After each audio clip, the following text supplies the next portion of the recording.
Draco. The sound of bones snapping echoed in the room, and in place of a beast, now stood a man, Draco. He grunted at the sight of blood pooled around the breeding room. Lying still amid the pool was another of his victims.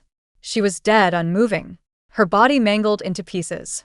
Draco moved aside to the window, watching the black sky as his sentinels bounced in, carrying the lifeless body away. Draco's spirit was restless.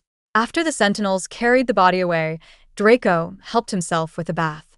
His mind was saturated with thoughts until he felt his beta's presence. It wasn't a success, Alfos intoned, not needing to ask what had occurred as he walked into the bathhouse. Were you expecting anything different? Draco's tone was sharp as it cut through the air. We all do, Dracolian Abistragato throne. Always, Alfos said with conviction, and that angered Draco. In the bid to get away from his beta, he slipped out of the steamy water, bare. On his way out of the large bathhouse, he grabbed his robe and tied it around his waist, strutting out. Draco had only walked 20 steps away from the royal bathhouse when Alfos sauntered out and hollered, "You've a new breeder." Damn the sky, Draco muttered under his breath. A new breeder meant another victim. In a rage, he paused and turned to his beta.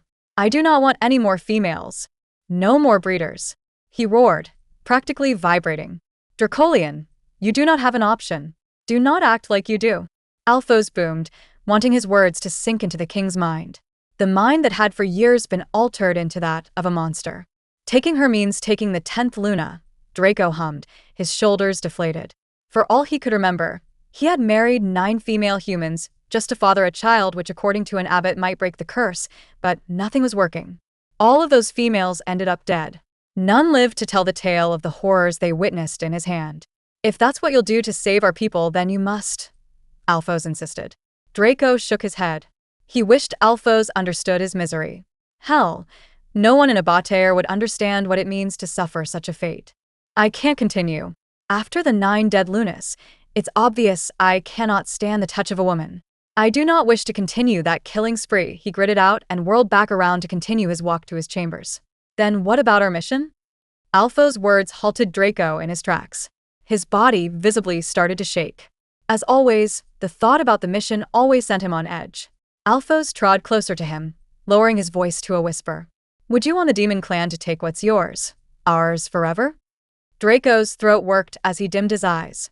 So many things flashed through his mind. The deadline. His lost throne.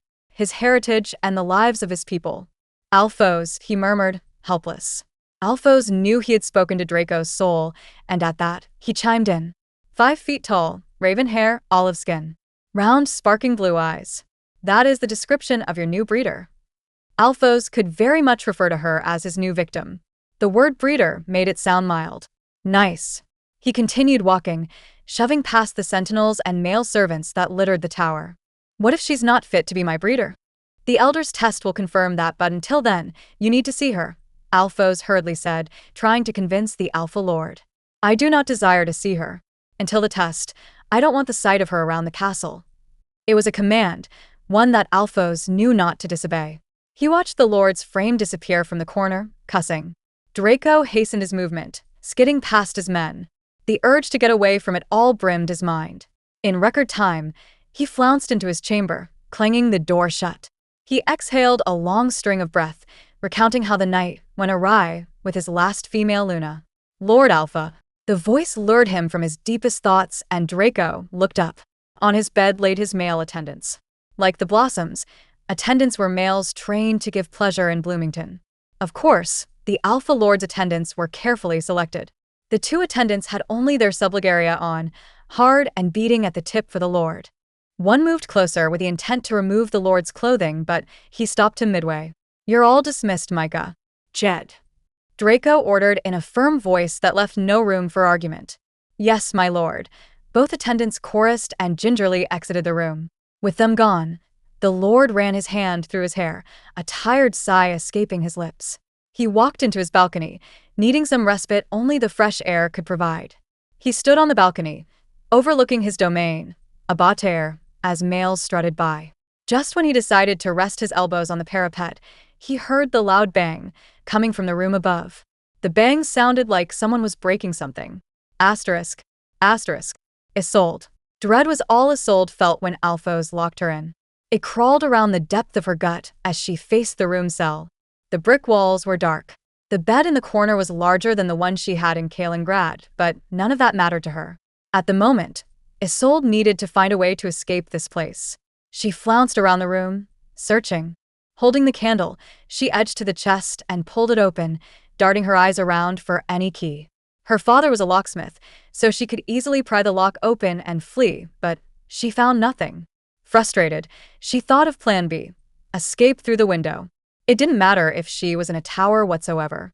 With the adrenaline pumping through her veins, she could navigate whatever ledge no matter how narrow it was. The window had metal bars, and she needed to break them. Fortunately, Isolde found a rock idling beside the chest. She took hold of it and began to bang furiously on the metal bars. The need to escape filled her muscles with strength. Isolde held on, banging while keeping her ears out for any of the sentinels that might come to intercept her. Eventually, the metal bars, that clung to the concrete tenaciously as the root of a tree deep into the sand, caved. Isolde pulled back and exhaled, wiping the dots of sweat on her face as she dropped the rock. Taking one last breath, she climbed the bed, holding onto the wall. The moment her head propped out, she studied the height. She was 150 feet off the ground. A teeny gasp of dread shot through her, however. The ledge and trellis gave Isolde a little hope.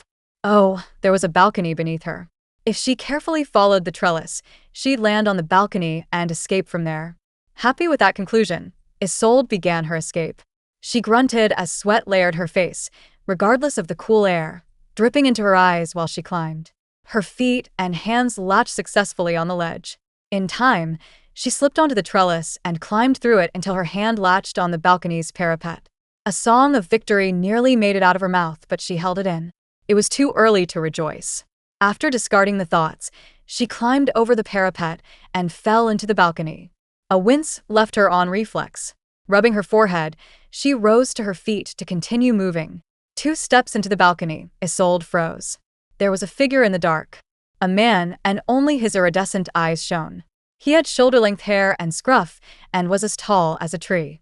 Oh no! Had she walked into a monster? The thought came, but Isolde disbanded it fast. With a pounding heart, she turned, shaking as she tried to flee. Maybe jump over the parapet and die? A voice spoke in her mind. Yes, death was better than standing before a monster. Just as she perched her hand over the rail, a dark, brooding voice thundered. Stop whatever you're doing, female. Was there magic laced in his voice because it had Isolde freezing on the spot?